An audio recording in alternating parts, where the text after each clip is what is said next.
Setelah Perang Dunia Kedua berakhir, dunia tidak memasuki era yang benar-benar damai.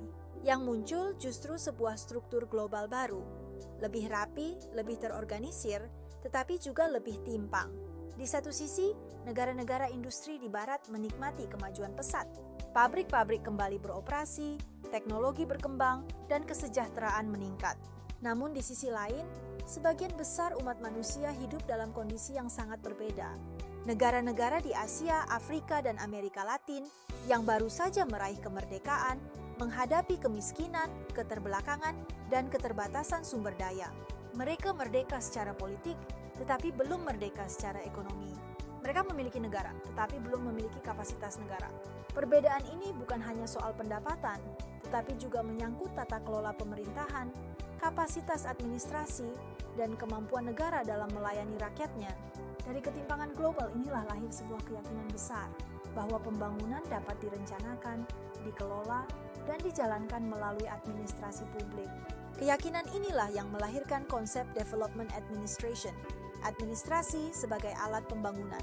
Istilah Development Administration bukanlah konsep yang muncul secara alami dari negara berkembang.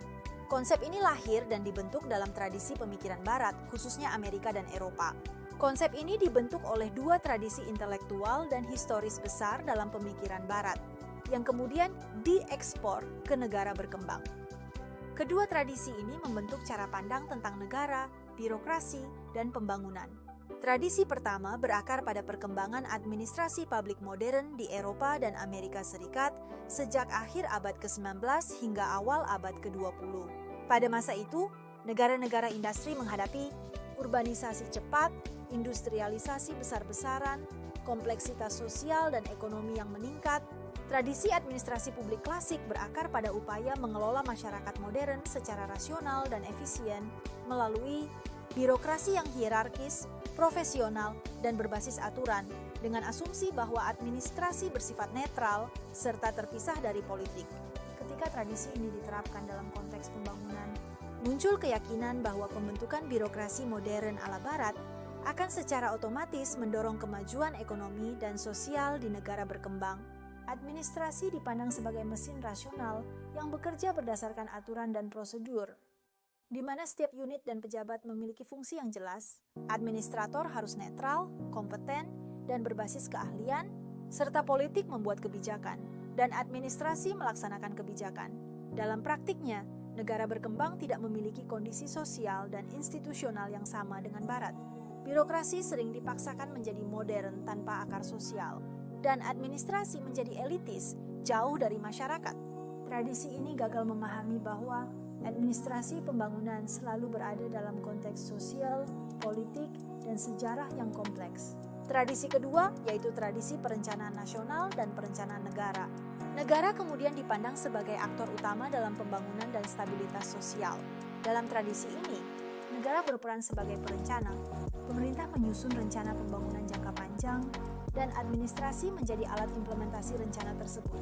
Dari dua aliran ini muncul keyakinan bahwa negara tidak boleh pasif. Negara harus mengatur, merencanakan, dan mengarahkan pembangunan. Administrasi publik tidak lagi sekadar menjalankan aturan, tetapi menjadi instrumen utama perubahan sosial dan ekonomi. Depresi besar pada tahun 1930-an mengguncang fondasi pemikiran ekonomi klasik. Pasar bebas yang selama ini dipercaya ternyata gagal melindungi masyarakat dari krisis. Krisis ini menghancurkan keyakinan lama bahwa pasar mampu mengatur dirinya sendiri. Jutaan orang kehilangan pekerjaan, perusahaan bangkrut, dan kemiskinan meluas bahkan di negara industri. Dalam kondisi darurat ini, negara dipaksa mengambil peran yang sebelumnya dianggap tabu. Negara mulai mengatur produksi, menciptakan lapangan kerja, dan mengintervensi pasar secara langsung. Program-program besar seperti New Deal di Amerika Serikat memperlihatkan bahwa birokrasi dapat menjadi alat pemulihan ekonomi dan stabilitas sosial. New Deal adalah serangkaian program dan reformasi ekonomi serta sosial yang diterapkan oleh Presiden Abraham Franklin D. Roosevelt (FDR) pada tahun 1930-an untuk mengatasi krisis depresi besar dengan fokus pada 3R, relief, bantuan, recovery, pemulihan, dan reformasi sistem ekonomi. Memperluas peran pemerintah federal secara signifikan serta menciptakan dasar bagi jaring pengaman sosial modern seperti jaminan sosial, proyek besar seperti Tennessee Valley Authority bukan hanya membangun infrastruktur, tetapi juga mengubah kehidupan sosial masyarakat. Tennessee Valley Authority, TVA, adalah korporasi milik pemerintah federal Amerika Serikat yang didirikan tahun 1933. Bertugas mengelola Sungai Tennessee untuk pengendalian banjir, navigasi, rekreasi, dan pengembangan ekonomi, serta menjadi penyedia listrik publik terbesar di AS yang melayani jutaan orang di 7 negara. Bagian TVA menciptakan bendungan, danau, dan pembangkit listrik untuk tujuan tersebut, serta mendukung pembangunan regional dan menciptakan lapangan kerja. Proyek-proyek publik berskala besar bukan hanya menciptakan pertumbuhan, tetapi juga membangun kepercayaan masyarakat terhadap negara. Pengalaman ini membentuk keyakinan mendalam bahwa administrasi publik memiliki kekuatan transformatif. Pengalaman ini kemudian dianggap sebagai formula universal. Formula yang diyakini bisa diterapkan di mana saja, termasuk di negara berkembang. Keberhasilan Marshall Plan memperkuat keyakinan Barat terhadap kekuatan administrasi dan perencanaan.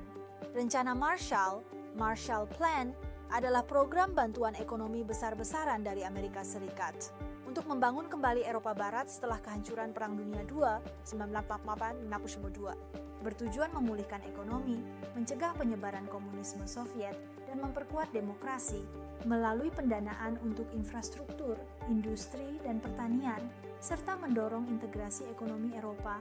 Keberhasilan Marshall Plan menjadi simbol paling kuat dari keyakinan Barat terhadap pembangunan terencana.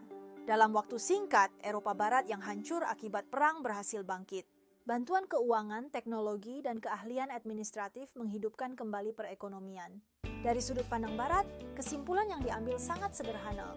Pembangunan adalah persoalan sumber daya dan manajemen. Namun kesimpulan ini mengandung ilusi besar. Eropa memiliki institusi yang matang, sumber daya manusia terdidik, dan pengalaman industrialisasi panjang.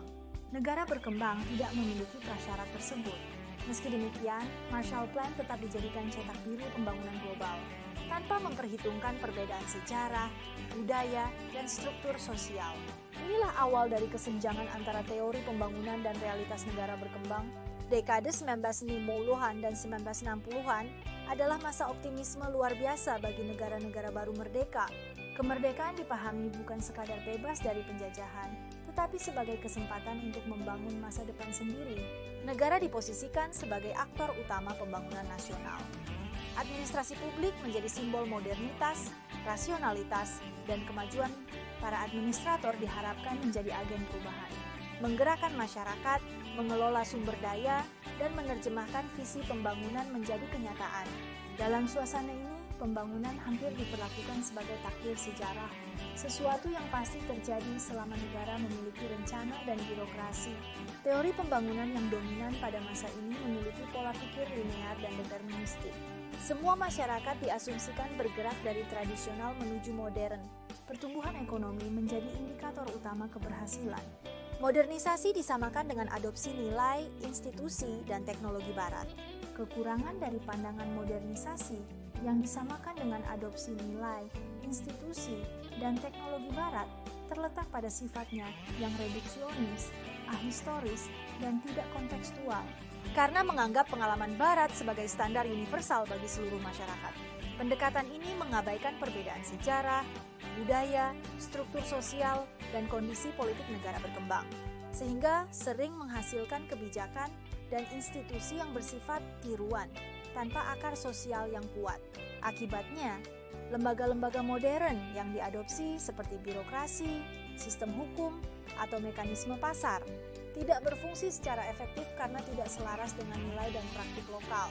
Selain itu, penyamaan modernisasi dengan westernisasi cenderung meminggirkan pengetahuan dan kearifan lokal, memperlemah partisipasi masyarakat, serta menciptakan ketergantungan pada teknologi, modal, dan keahlian dari negara maju. Dalam banyak kasus, pendekatan ini juga memperlebar ketimpangan sosial, karena manfaat modernisasi lebih banyak dinikmati oleh elit yang mampu mengakses sistem Barat. Sementara sebagian besar masyarakat tetap terpinggirkan dari proses dan hasil pembangunan.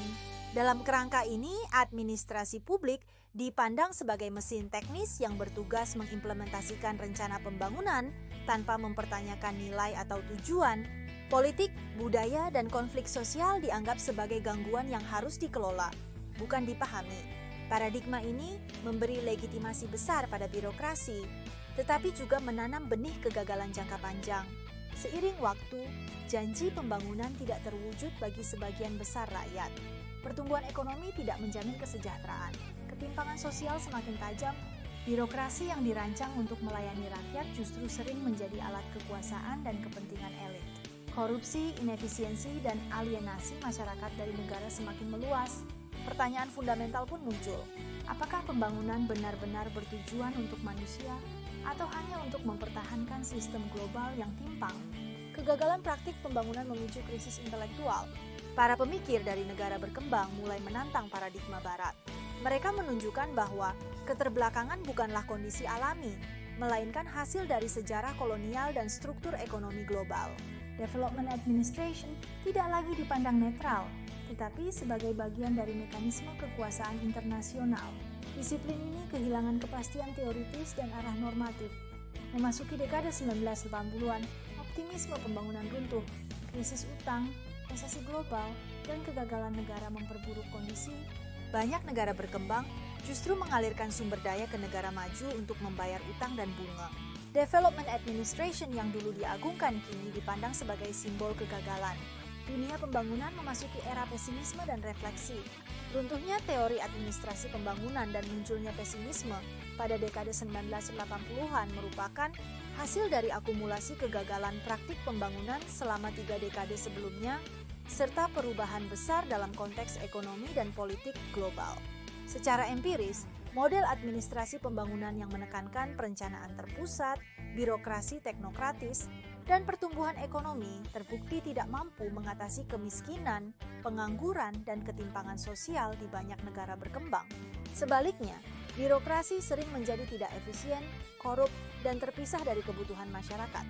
Secara teoretis, asumsi bahwa administrasi bersifat netral, negara bertindak demi kepentingan publik, dan modernisasi akan terjadi secara linear mulai dipatahkan oleh kritik dari teori ketergantungan, ekonomi politik, dan pendekatan kritis dari negara-negara selatan, yang menunjukkan bahwa keterbelakangan justru diproduksi oleh struktur global yang timpang dan relasi kekuasaan internasional.